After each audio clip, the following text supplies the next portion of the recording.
नसीब का लिखा। किसी एक गांव में बहुत ज्ञानी पंडित रहा करता था। पंडित आजू बाजू के सारे ही गांव में बहुत प्रख्यात था और इस वजह से धनवान भी। पंडित का परिवार ज़्यादा बड़ा नहीं था। पंडित अपनी पत्नी के साथ अपने बहुत बड़े घर में अकेला रहता था, क्योंकि पंडित को कोई बेटा था नहीं और एक बेटी थी जिसका विवाह पास के गांव वाले एक श्रीमंत लड़के से हो चुका था। पंडित ने शादी से पहले अपने होने वाले दामाद की अच्छे से जांच पड़ताल की थी और अपनी बेटी का भविष्य भी ठीक से पढ़ा था। तब जाकर उसने बेटी की शादी की थी। लेकिन चंद सालों में ही पंडित का दामाद बुरी आदतों के चंगुल में फंस गया। जुआ और शराब की बुरी लत ने उन्हें सड़क पर लाकर रख दिया था। अपने बेटी की ऐसी दुर्दशा देखकर पंडित की पत्नी काफी दुखी होती थी और अक्सर पंडित को कहा करती थी, तुम जाकर उनकी मदद कर आओ। पंडित हमेशा अपनी बीवी को यह कहकर उनकी मदद करने के लिए मना कर देता था कि अभी कुछ समय तक उनका बुरा वक्त चलना है। हम चाहे कितनी ही कोशिश कर लें, जो उनके नसीब में नहीं है वह उन्हें नहीं मिल पाएगा। पंडित की ऐसी बातों से उसकी पत्नी काफ़ी दुखी हो जाया करती थी और मन ही मन सोचती थी कि कैसा स्वार्थी पिता है, अपनी बेटी को इतने कष्टों में देखकर भी उसकी मदद करने के लिए मना करता है। आखिर भगवान ने जो इतना सारा धन धान्य दिया है उसका क्या करेंगे? हमें कोई और औलाद भी तो नहीं है। ले देकर एक यही बेटी है और उसके लिए भी कुछ नहीं करेंगे तो किसके लिए करेंगे? पंडित ऐसा नहीं सोचता था। ऐसा नहीं है कि पंडित अपनी पुत्री से प्रेम नहीं करता था, लेकिन उसने अपनी पुत्री की कुंडली इतने अच्छे से पढ़ी थी और वह यह पहले से ही जानता था कि वह चाहे किसी भी लड़के से शादी करती, लेकिन उसके जीवन में यह समय आने वाला ही था और बिना इसे भुगते उसको छुटकारा नहीं मिलने वाला था। एक दिन खाने पीने के लिए भी मोहताज हो चुके पंडित के बेटी और दामाद उसके घर पर आए। पंडित ने और उसकी बीवी ने दोनों का खूब आदर सत्कार किया और खूब अच्छा खाना खिलाया। बेटी और दामाद की पंडित से सहायता मांगने की हिम्मत ना हुई, इसलिए वह बिना बोले ही वापस अपने घर को लौटने लगे।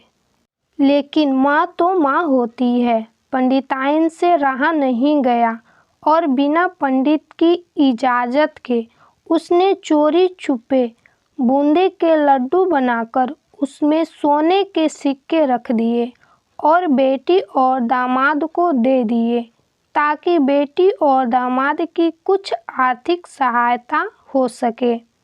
पंडिताइन यह भी जान गई थी कि बेटी और दामाद सर के मारे उनसे मदद नहीं मांग रहे थे, इसलिए उसने बेटी और दामाद को भी लड्डुओं में छिपे सिक्कों के बारे में कुछ नहीं बताया। जाहिर सी बात है कि जब वो लोग घर पर जाकर लड्डू खाएंगे तो उन्हें उसमें सोने के सिक्के मिल जाएंगे। इस तरह बिना उनके मांगे ही उन तक मदद पहुंच जाएगी।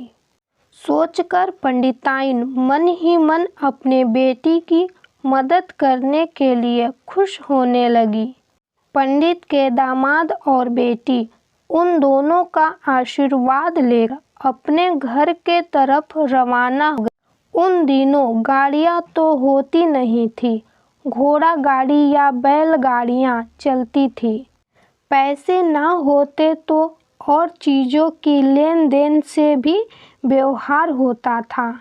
बेटी और दामाद का गांव पंडित के घर से कोसों दूर था। फिर भी पैसों की कमी के चलते वह चलकर अपने गांव की तरफ निकल पड़े। थोड़े दूर ही चले थे कि पंडित की बेटी के पैर में मोच आ गई और अब उसको चलना भी मुश्किल हो गया। पंडित के दामाद ने जब देखा कि उसकी बीवी अब बिल्कुल चलने में सक्षम नहीं है, तो उसने एक टांगा अपने घर तक किराए पर ले लिया। दोनों पति पत्नी टांगे में बैठकर घर तक पहुंच गए, लेकिन टांगे वाले को देने के लिए उनके पास पैसे थे नहीं। इसलिए पंडिताइन ने जो बूंदी के लड्डू उन्हें दिए थे, वही किराया के तौर पर उस टांगे वाले को दे दिए। टांगे वाला बूंदी के लड्डू को लेकर वहां से चला गया।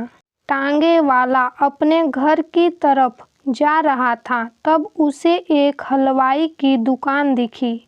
उसने सोचा कि थोड़े से बूंदी के लड्डुओं से मेरे घर के लोगों का पेट थोड़ी भरने वाला है।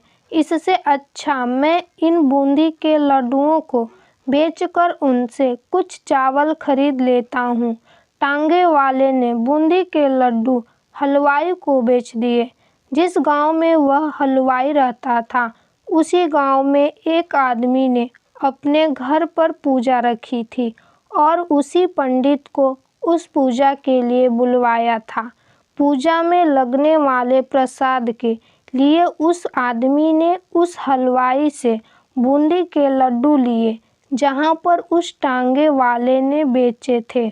हलवाई ने भी उस आदमी को टांगे वाले से खरीदे हुए लड्डू ही पहले दिए, ताकि वह खराब ना हो,